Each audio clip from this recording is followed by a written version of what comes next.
All right, thanks for sticking with us with live impact news here on 13 News Now. Plus, we have a special guest now with the Elon University Imagining the Digital Future Center. Joining us now to discuss the impact of artificial intelligence on education is the director of the center, Rainie. Lee, thank you so much for joining us today. It's great to be with you, Marta. So let's first start off. What is this center? What is the work you do, and what are you hoping to find out? Well, we're a research center that focuses on digital life, particularly looking at the future, so what people are expecting. And it came out of a lot of work that I used to do at a think tank in Washington called the Pew Research Center, and now we've transported it over to Elon University in North Carolina. One of the things we do is look at the impact of the artificial intelligence revolution on higher education. This survey was a survey of 1,057 faculty members around the nation, how they think AI is affecting their work, their lives, and their campuses.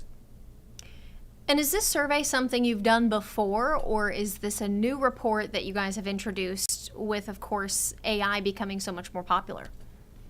Well, this is the first time we've interviewed faculty and did a poll of faculty. Last year, we did a similar survey of university leaders. So we talked to presidents and provosts and chancellors and important deans on many campuses around the country. So this is a follow-on to that effort. And it's the first time that we've taken a swing at this. And we just found just enormous levels of concern and dread and worry about the impact of AI, both on the student lives of the faculty members that these folks are teaching, as well as on sort of general practices on campus, like how do you do teaching and learning when there's a counterintelligence now that's as smart as some people and might complete their assignments. So we asked some questions about cheating and things like that. Yeah, and you mentioned concern and skepticism. One of the figures that stood out to me was 90% of those surveys saying the use of generative AI will diminish student critical thinking skills. Can you talk a little bit about what professors told you about their concerns, specifically with how students do their work and how they learn? There are some important concerns just about the students deferring to AI, allowing AI answers to substitute for their own thinking and judgment. There's also a lot of concern about student attention spans. And so the sense is that the sort of basic thing that happens in classrooms, teaching and learning, isn't quite the same thing that it used to be before generative AI systems came into being. There's a palpable sense that students can misuse these tools, that they can fall victim to these tools, and that they can just defer to them in circumstances where in days gone by, students would have had to rely on their own wits and wisdom and critical thinking. And I was also curious about the amount of professors that feel that schools are underprepared for generative AI. What were your findings when it relates to how colleges and universities respond to all of these technologies popping up? It's really important to remember that ChatGPT came into existence as a public technology just 3 years ago, November 30th, 2022. So there's this enormous disruption that's sweeping through the culture and especially through education systems. And what you get out of these faculty answers is that they are still trying to figure out what's going on, the right way to apply these tools, the things to be wary about and concerned about, the things that just really give them pause. About a quarter of these faculty members told us they don't use generative AI like ChatGPT and Claude themselves. And about a third of them said they wouldn't ever bring it into their classrooms for their teaching practices. So there's still a lot of concern just about generally bringing this thing to schools.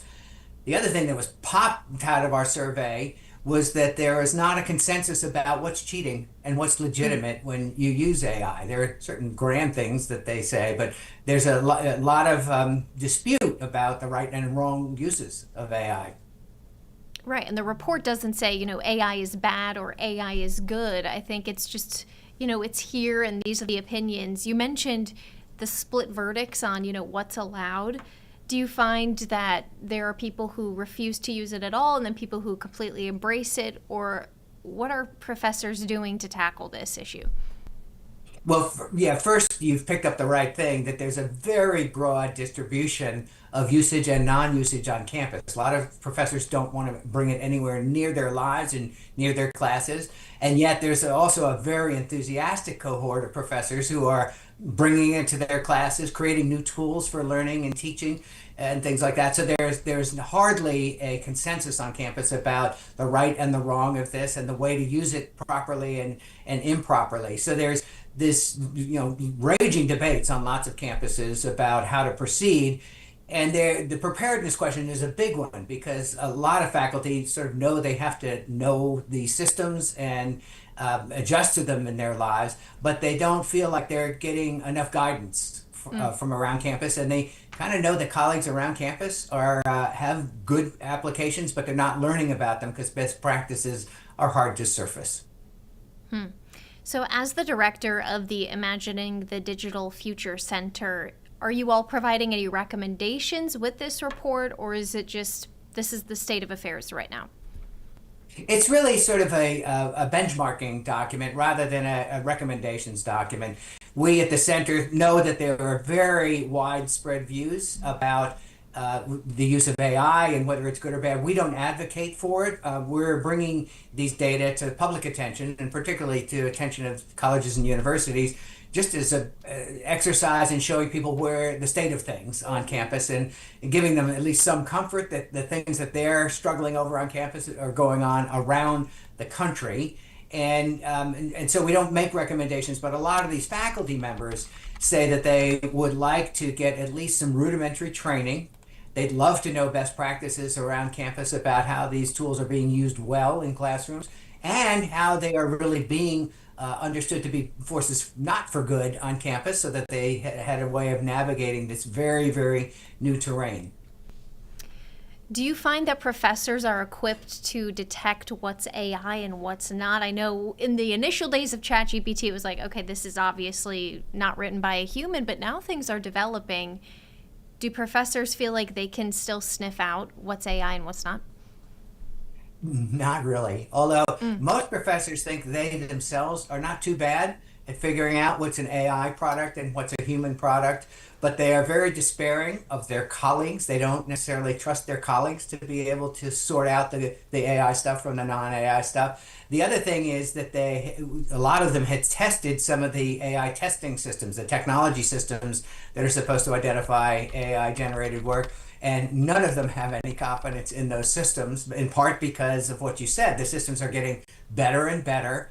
And there are even ways that students have figured out how to use the systems to dress up their work or dress down their work to make it look like it isn't AI material. There are lots of students who get their first answer to a ChatGPT query for a term paper or something like that. And then they tell the GPT to sort of go back through their answer and make enough mistakes or do enough things to make it look human so that the detector systems won't be able to pick it up. So there's sort of an arms race that's going on campus that is very distressing to professors, and they're not confident that they're ever going to be ahead of the game. Well, it's definitely interesting research, and we appreciate you not only conducting the research, but also joining us to speak about it. Mr. Rainie, thank you so much. Thank you for having me.